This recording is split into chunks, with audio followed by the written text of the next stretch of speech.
Jika kita jujur, hampir semua dari kita pernah terlibat atau setidaknya tergoda dalam perdebatan di media sosial. Sebuah isu viral muncul, pendapat dibagikan, komentar berdatangan, nada suara meningkat meskipun hanya lewat teks. Argumen saling dibalas bukan untuk saling memahami tetapi untuk saling memenangkan. Yang menarik, hampir semua orang yang terlibat merasa berada di posisi yang benar. Tidak sekedar benar secara data, tetapi benar secara moral. Fenomena ini terjadi hampir setiap hari. Topiknya bisa apa saja, kepemimpinan politik, budaya kerja, generasi muda, bahkan hal-hal yang sepele yang tiba-tiba menjadi sensitif. Namun pola yang muncul hampir selalu sama. Diskusi cepat berubah menjadi perdebatan. Perdebatan berubah menjadi serangan personal dan pada akhirnya tidak ada yang benar-benar berubah pikiran. Semua pulang dengan keyakinan yang sama, aku benar, mereka yang salah. Pertanyaannya bukan lagi mengapa media sosial penuh konflik. Pertanyaan yang lebih penting adalah mengapa kita begitu mudah merasa benar, bahkan ketika situasinya jelas semakin tidak produktif. Untuk menjawab ini, kita perlu berhenti melihat media sosial sebagai masalah teknis dan mulai melihatnya sebagai cermin dari cara berpikir manusia, terutama cara kita memandang diri sendiri dan orang lain. Disinilah sebuah framework pengembangan diri dan kepemimpinan global menjadi sangat relevan, yaitu konsep self-deception yang dibahas dalam buku dan self-deception dari The Arbinger Institute. Framework ini tidak berbicara tentang siapa yang benar atau salah secara objektif. Ia berbicara tentang bagaimana seseorang bisa jujur merasa benar sambil secara tidak sadar menipu dirinya sendiri. Self-deception terjadi ketika kita melihat dunia bukan sebagaimana adanya, tetapi sebagaimana kita butuhkan agar diri kita tetap terlihat benar.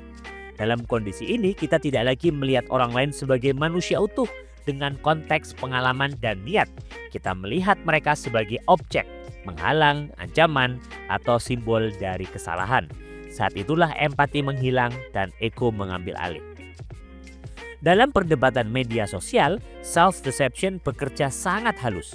Kita memulai dengan niat yang tampak baik, meluruskan, mengedukasi, atau membela nilai tertentu. Namun begitu ada penolakan, kritik, atau sudut pandang berbeda, sesuatu berubah. Fokus kita bergeser dari memahami isu menjadi mempertahankan posisi. Dari mencari kebenaran menjadi menjaga harga diri. Tanpa disadari, kita tidak lagi berdiskusi, melainkan membela identitas. Menurut Arbinger Institute, kondisi ini disebut berada di in the box. Saat kita berada di dalam kotak, kita melihat diri kita sebagai pihak yang benar, rasional, dan bermoral. Sebaliknya, orang lain dipersempit menjadi label bodoh, toksik, tidak paham, atau berbahaya. Yang berbahaya bukan hanya konflik eksternal yang muncul, tetapi juga distorsi internal. Kita mulai mengumpulkan argumen bukan untuk belajar, melainkan untuk membenarkan sikap kita sendiri. Yang membuat self-deception semakin kuat di media sosial adalah adanya validasi instan. Like, share, dan komentar yang sejalan dengan pendapat kita berfungsi seperti cerminan yang terus berkata, kamu benar. Padahal, validasi sosial bukanlah bukti kebenaran, melainkan bukti kesepakatan dalam lingkaran tertentu. Namun ketika kita sudah in the box, perbedaan ini menjadi kabur. Semakin banyak dukungan, semakin kuat keyakinan bahwa kita berada di sisi yang benar. Menariknya, semakin keras seseorang berdebat di media sosial, seringkali semakin besar kemungkinan ia tidak benar-benar mendengarkan. Bukan karena ia tidak mampu memahami argumen lain, tetapi karena ia sudah mengunci narasi di dalam kepalanya. Setiap informasi baru tidak lagi diproses sebagai data, melainkan disaring sebagai ancaman atau amunisi. Inilah bentuk self-deception yang paling umum dan paling merusak. Merasa objektif padahal sedang sangat subjektif. Jika kita tarik fenomena ini ke dunia pengembangan diri dan kepemimpinan, dampaknya menjadi jauh lebih serius. Pemimpin yang sering berada dalam kondisi self-deception akan sulit membangun dialog yang sehat. Ia mungkin terlihat tegas, vokal, dan berprinsip, tetapi sesungguhnya miskin refleksi. Ia tidak memimpin percakapan, melainkan memenangkan argumen. Dalam jangka panjang, hal ini menciptakan budaya defensif, bukan budaya belajar. Self-deception juga menjelaskan mengapa banyak diskusi penting, baik di organisasi maupun di ruang publik, tidak pernah menghasilkan titik temu. Selama masing-masing pihak sibuk membuktikan bahwa dirinya benar, tidak ada ruang untuk memahami kompleksitas. Padahal, banyak isu besar tidak sesederhana benar dan salah. Namun, self-deception membuat kita merasa bahwa mengakui sudut pandang lain sama dengan melemahkan posisi sendiri. Lalu apa yang bisa kita lakukan?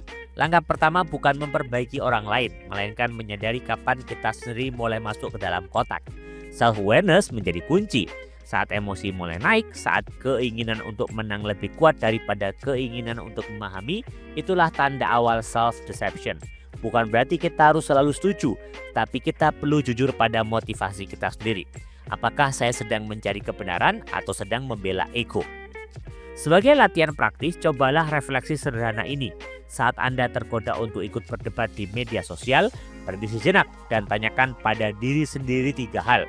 Pertama, apa sebenarnya yang ingin Anda capai dari komentar ini? Pemahaman atau pengakuan? Kedua, apakah saya masih melihat orang di seberang sebagai manusia atau hanya sebagai simbol dari pandangan yang saya benci? Ketiga, jika saya tidak berkomentar sama sekali, apakah nilai diri saya benar-benar berkurang? Latihan ini bukan untuk membuat kita pasif atau apatis. Ia justru membantu kita memilih pertempuran yang bermakna. Tidak semua perdebatan perlu dimenangkan. Tidak semua kesalahan orang lain perlu dikoreksi. Dalam banyak kasus, kepemimpinan justru terlihat dari kemampuan untuk menahan diri, mendengarkan, dan memilih respon yang lebih dewasa. Untuk menutup episode ini, saya ingin meninggalkan satu pertanyaan reflektif. Pertanyaan ini bukan tentang media sosial, tapi tentang diri kita sebagai individu dan pemimpin. Ketika saya merasa paling benar, apakah saya benar-benar sedang mencari kebenaran atau sedang melindungi identitas saya sendiri? Dari jawaban itulah kita bisa mulai keluar dari kotak dan kembali menjadi pembelajar yang utuh.